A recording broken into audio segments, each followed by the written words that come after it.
Hello, welcome to another video from Habast Kitchen.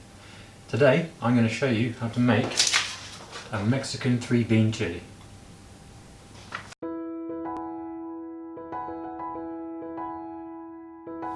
So the ingredients are 1 medium onion, 2 cloves of garlic, 2 medium carrots, 2 peppers, so I've got 1 green and 1 red, you can use whatever you've got in your fridge.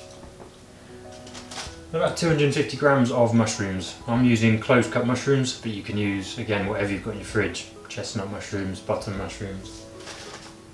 Now for the spices, we'll use 1 teaspoon of cumin, 1 teaspoon of smoked paprika, half a teaspoon of ground coriander, and 1 teaspoon of chili, but you can use however much chili powder you want. For the beans, obviously it's a 3-bean chili. So ideally you'd take 3 different types of beans, but just make sure it's 3 400 gram tins. So I'm going to be using black-eyed beans, black beans and red kidney beans. There'll also be chopped tomatoes, that's 2 400 gram tins. There'll be 200 grams of tomato puree, about 200 grams of sweet corn. I've just used frozen sweet corn straight from the freezer, that's 1 cup. About 150 grams of bulgur wheat, that is half a cup. Now bulgur wheat, obviously it's probably the one thing you might not have, but it's worth trying to get hold of it for this recipe because it makes a big difference. If you really can't get it, you can use lentils instead. And then just some salt and pepper to taste.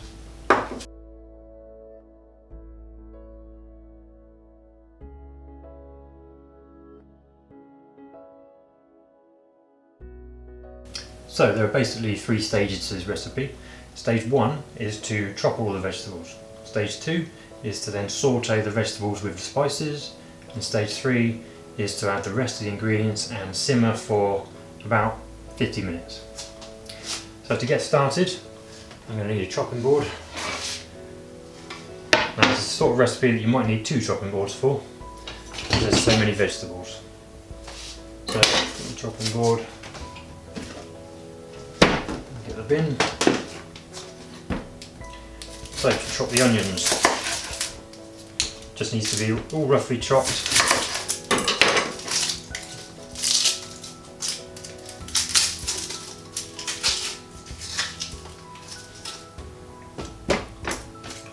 So let's get this onion chopped.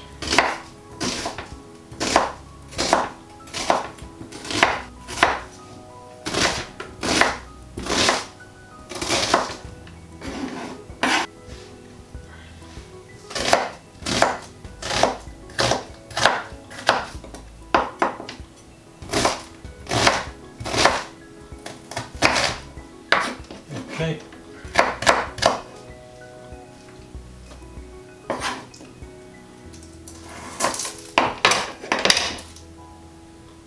So one of our favourite meals before we were vegan was chili con carne. So we were very keen to try and come up with a vegan version of this. And when we tried this for the first time, we were so impressed.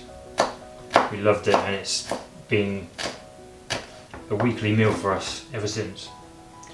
It's always proved very popular at family parties. But one of the things that people say to us when they're worried about trying veganism is that they're worried it's too difficult to cook vegan meals. They say it would take too long, they don't have the time. Well, this recipe is proof that it's very easy to try a vegan diet, and that you don't have to lose out or miss out on some of the classic dishes that you're used to eating.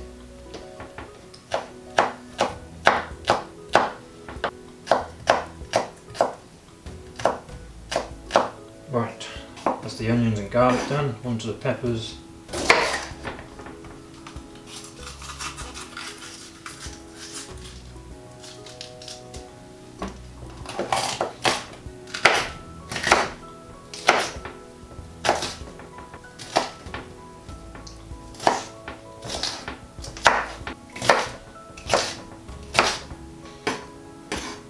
Okay, one pepper done.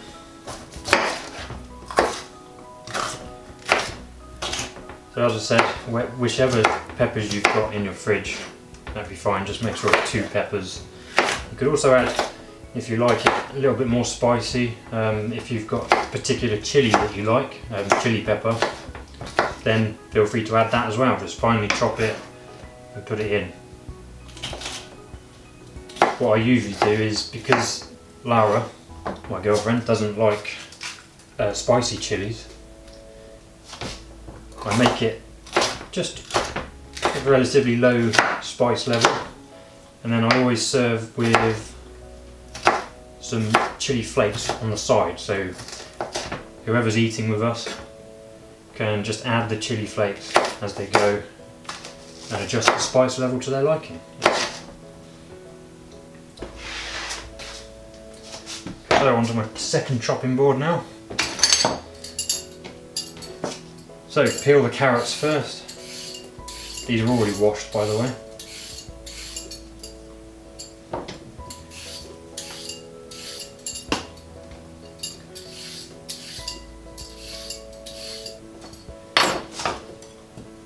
And then just cut the ends off. So with the carrots, you just want to, depending on how thick they are, just cut them into either halves or quarters. And that's really up to you, depends how big you want your carrot chunks. So with these are quite thin, I'm just going to halve them. So I'm just going to cut it in half and then slice it.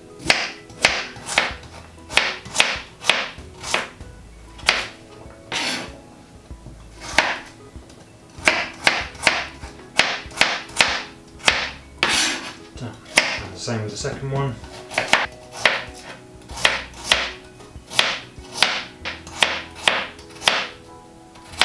Done. Right. So the carrots ready. Now onto the mushrooms. Okay. Again with the mushrooms, just depends how big you want, how chunky you want them. I'm just cutting mine into fairly thick slices, just like that. Leave them quite thick because obviously when you saute the mushrooms, they do shrivel a little bit and get smaller. And I do like to be able to taste the mushrooms and sort of pick up on that texture when I'm eating the chili.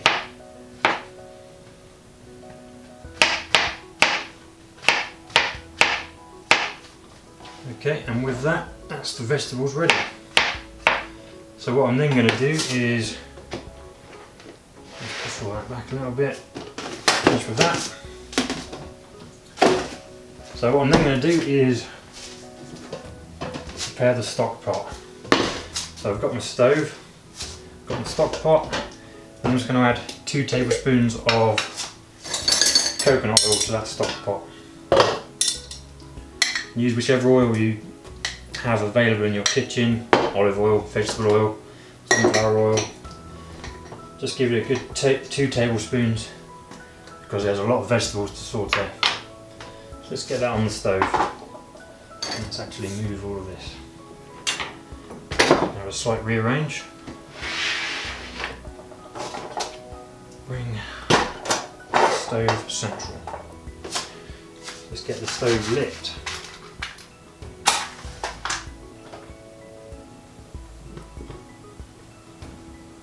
So just a medium heat to start with, just to saute those vegetables. Where's my lid? There it is.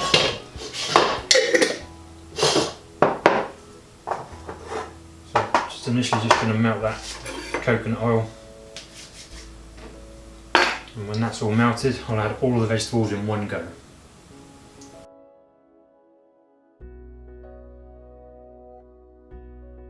Okay, so that's almost melted. I'm going to start adding the vegetables, and I'm going to do it without spilling any.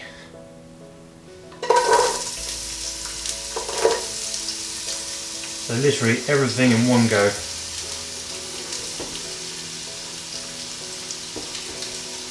No special order. Okay, that's all those.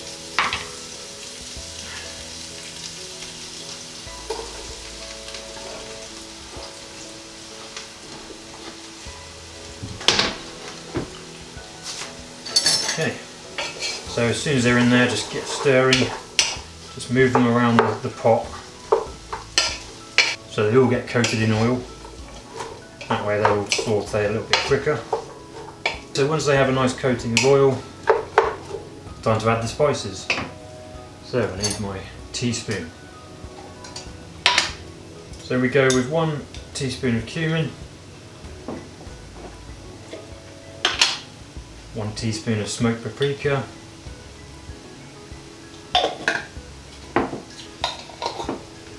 just half a teaspoon of ground coriander, make sure it's ground and not chopped. And then, as I said, I'm going with 1 teaspoon of chilli, that's chilli powder. At this point you could also add the chilli flakes if you're going to cayenne pepper, chipotle pepper, anything like that you want to add to make it a little bit more spicy or more to your taste. One thing I would say is I've found with vegan recipes or with plant-based recipes that the spices that you use go much further than when you're using meat. I don't know exactly why that is, but I would suggest it's because the meat absorbs a lot more of the spices, whereas with this we're using beans and vegetables, and yes, they do absorb, but it just seems to go a lot further. So when I first made this I used more chilli powder. I think I used a tablespoon, and it just comes out so spicy, and that's not to everyone's taste. So I've stirred all those spices in now. That's everything I need from there. So I'm just going to saute those for, it's going to be 10 minutes in total. They've already been in for a couple of minutes, so another 8 minutes. You can probably hear that sizzling a little bit. I'm just going to add just a splash of water.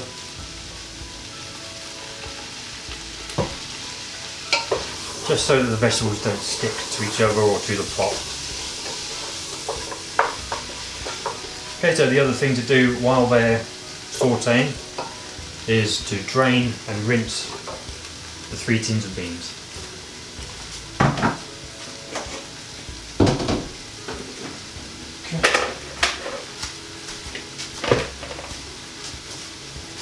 And just to do that, I'm just going to tip them straight into the colander. I'll just tip them all in together.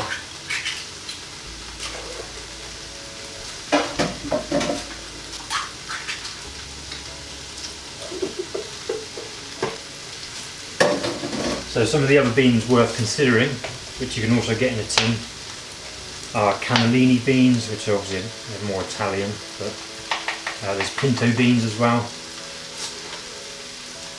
I find the black beans particularly really make it, they give it a more authentic Mexican look.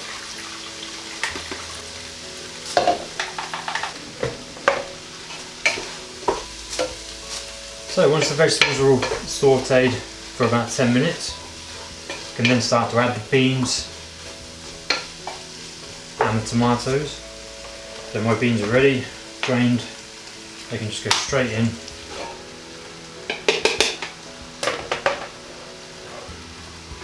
And what I'm going to do is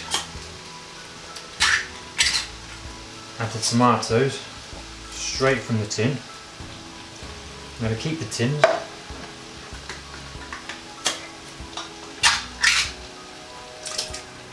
And then with the tins, I'm going to fill each one with water and tip that water in.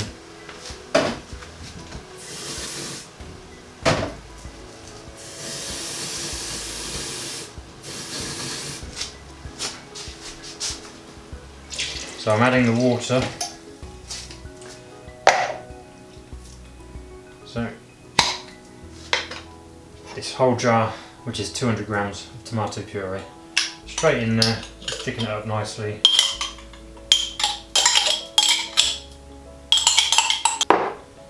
Okay. And the sweet corn.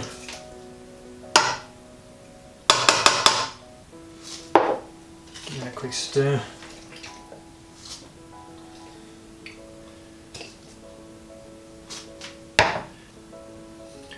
So then it was half a cup of bulgur wheat. And as I said, if you really can't find bulgur wheat, then you can use dried lentils instead. I do recommend trying to get hold of bulgur wheat because it really does add something to this chilli. And if you use lentils, it's just, you know, you've already got the beans in there and they're sort of a similar texture. So bulgur wheat is highly recommended. The bulgur wheat straight in there, stir it through, and that will start to absorb the water. So I'm now stirring all of that through. What I'm going to do is bring it up to the boil. And then once it's boiling, I'm going to reduce it to a simmer, cover it and leave it for about 30 minutes.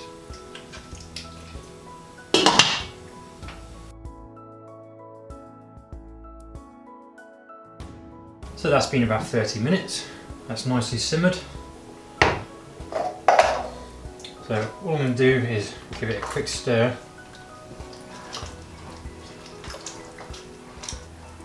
And it's also a good time to season it with your salt and pepper.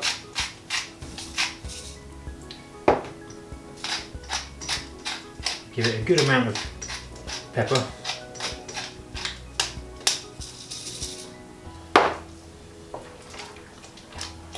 Stir it all in.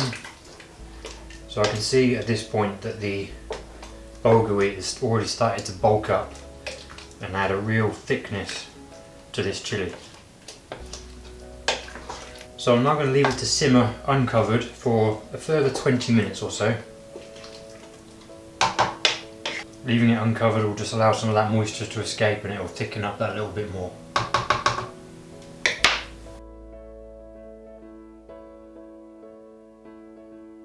Okay, so that's pretty much ready now.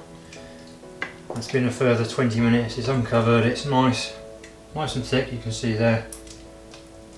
The bulgur wheat is really puffed up and that's ready to eat.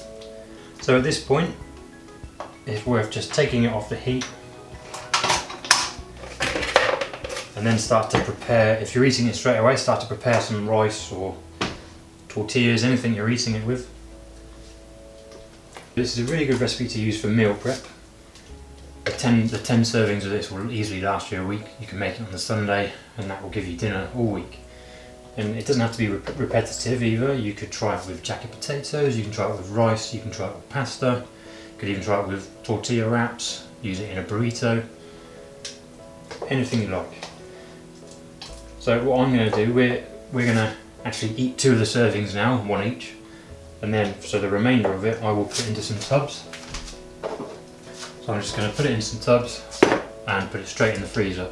I do recommend freezing it straight away if you're not going to use it. It will last generally for sort of 3 days or so in the fridge, but if you're not going to use it straight away, just freeze it and you can thaw it out in no time and that'll be ready to eat. Now I mentioned about making it spicier if you wanted to, but if you find it too spicy, if you find the teaspoon of chili powder too spicy, one thing you can do to try and cool it down a little bit is use coconut milk. All you need to do is just keep some of this in the fridge and the cream will actually separate itself from the fluid. So you'll get a nice thick coconut cream and it's just like double cream.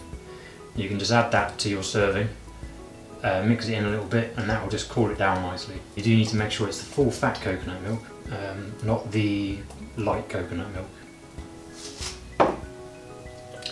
So if you have any of your favourite recipes which you'd like us to try and veganise, please leave a comment in the section down below along with any other feedback on this video.